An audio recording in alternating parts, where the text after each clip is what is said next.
Coach, got some unfortunate news this week with Carson Wentz being out, but I think you got a really good football player here in Taylor Heinicke. He does a lot of things really, really well, and I think I picked some plays here to hopefully show what those are. So in this first concept, we got kind of an out corner, and then Terry comes across the formation here. Love the concept. This defense here is bringing like a cross dog to the weak side here. And you guys are in a full side, so you guys anticipated this. But I love the composure that Heinicke shows, right? Mm-hmm. He knows there's pressure. His eyes are great. He's kind of pointing out kind of exactly where he needs to go with the football, kind of holding that corner there. And then the anticipation on this throw. The receiver's not even out of his break yet. But seeing the grass up here, I think is pretty good by him. And I just love that he's got these clubs in the bag. Well, absolutely. And first and foremost thing that he does is he understands what coverage they're in right off the bat. He sees that this is a man pressure, so he knows that he's going to have to throw opposite the leverage.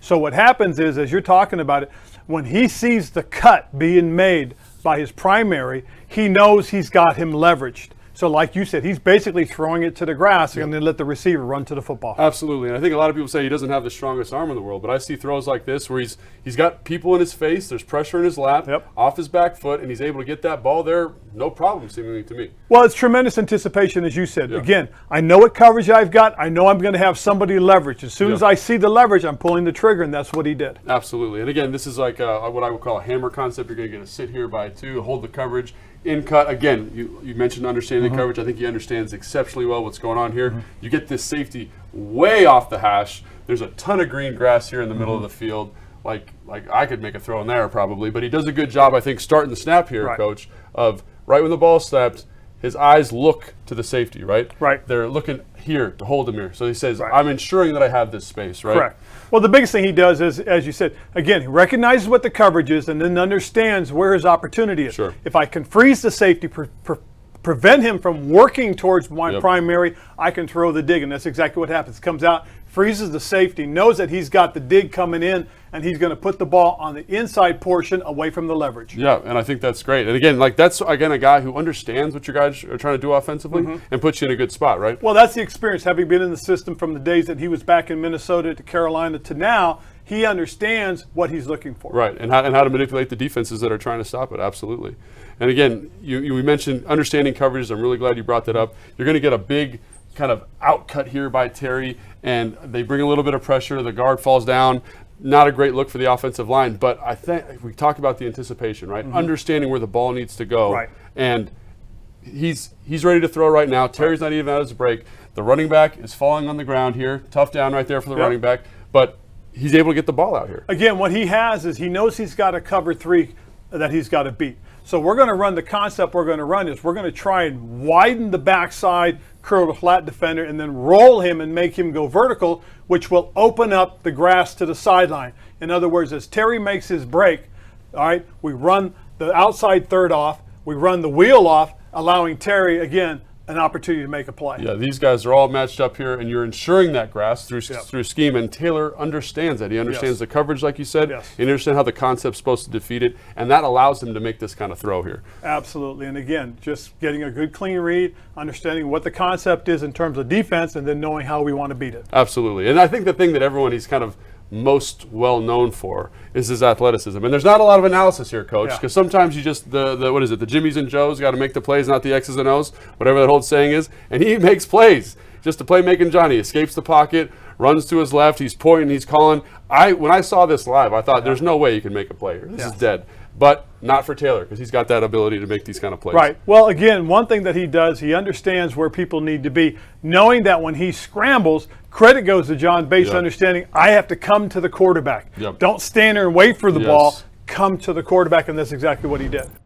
Let's take a look at this first play here. I think it's kind of a fun play because they do run a little bit of quarters coverage. It's where you get those four guys kind of in the back there. So as a play caller, you kind of think, oh, what are good plays to beat quarters? This is a play that the Giants picked to beat quarters. Why does this work versus this coverage? Well, probably the biggest thing, again, they're coming out, they're giving you an empty look. Yeah. So first and foremost, both tight ends are going to chip their way out into the route. So they're going to slow down the pass rush. It's going to give the quarterback time, but more important, it's going to give the receivers an opportunity to run their routes downfield. Okay? They show the middle open shell, so as you said, probably some form of quarters. That's what they're traditionally known for. They're known for quarters, quarter, half. So again, they're going to run a quarter beater right here, as you talked about. Get these 2 in cuts down here at the bottom, right? And you get good leverage by number 2 here, right, on the safety. And I say, oh, this is just good concept. Right. But you say, well, to me, I think the linebacker gets a little bit wide. Right. More so than anything else, downish distance should dictate, what his thought process is, and that is the ball's going to be thrown downfield if they're going to get a chance to get a first down. Okay, they might throw a swing, they might throw a screen or some sort of tunnel screen to a wide receiver and hope for the best. But in a situation like this, you're going to want to say, hey, let's understand, what they're going to try and do. They see quarters, they're going to run quarter beater. Now, what's interesting on this play is the quarterback, again, has a lot of time. Yep. Okay. Secondly, as he's going through his progression, he makes his read. He makes his mind up very quickly to throw the dig. Yeah. As he's throwing the dig, he's got that open, obviously, because the linebacker gets too wide.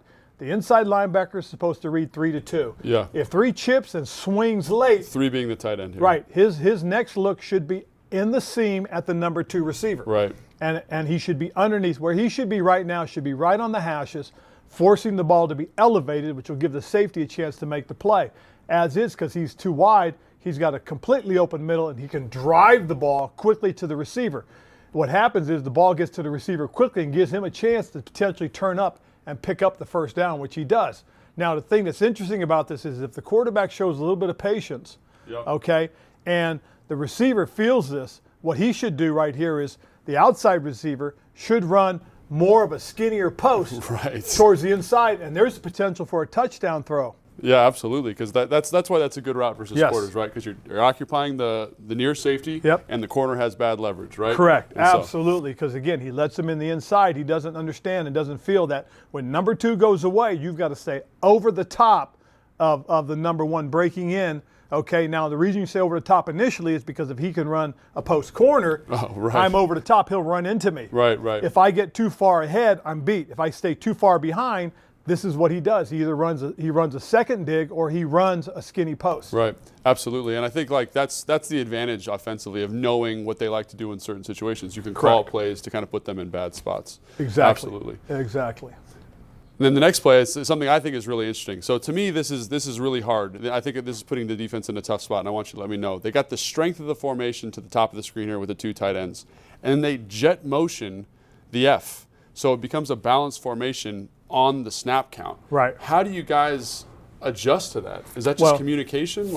It is communication, but it also tells you what is our defense in. Well, to me, the issue being more so than anything else, if you look at the safeties, they're showing middle open. So it's a good idea to run the football. That's probably the first thing. Second thing is this is a 1st and 10 play. So more than likely, get some sort of run, maybe some sort of play action. Right. Now, they're playing truthfully when they show you by the snap, here comes the jet motion, okay? Now the safety's coming down into the box. Right. But he's not coming down into the box with enough urgency. I see what you're saying. Okay? Because what happens is, see how deep he stays? Yeah. This gives them an opportunity to get some push up front. Yep. Okay? And because it gives them a chance to get some push up front, it gives them an opportunity to get started downhill. Yeah. Now what happens is because he hasn't coming down quicker, the tight end has an opportunity to line him up. Yep. Okay?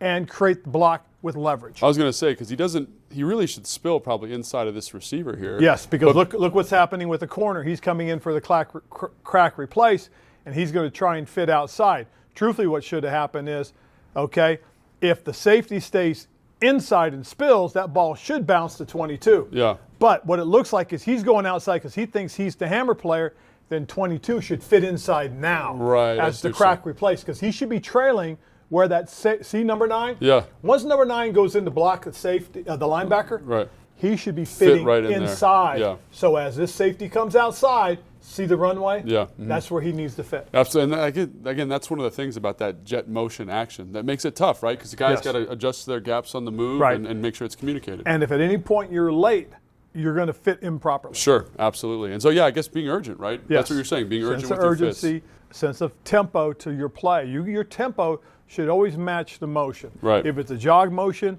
okay, you should jog and stay a step in front. If it's jet motion, you got to come down and come down now. Be ready. Don't be get your feet where you got to be, right? Exactly. Absolutely. And the other thing I think they do really well, so that's a fun kind of wrinkle that they throw in. I think they should rely on that more personally. The other thing they do is this play action pass stuff. Yes. They run this kind of, I call it drift. It's like a 5-step in cut by the receiver, and they really do a nice job, I think the Packers do, with their play action stuff of getting good pull on the linebackers. Well, what you hope to do is if you can shut down the run early, then the team becomes a little more one-dimensional. Sure. You're not as concerned with the play action, but they are such a good running team that Right. you have to respect them because they do have a very good tandem of running backs. Yeah, absolutely. Yeah. And when they are running the ball well and they do put themselves in this position, what happens is you get this type of play action, which is really good play action by Aaron. Yeah, and I love the fullback action, and it's so much to look at for the linebackers. And then you pointed something out to me, which I think is great.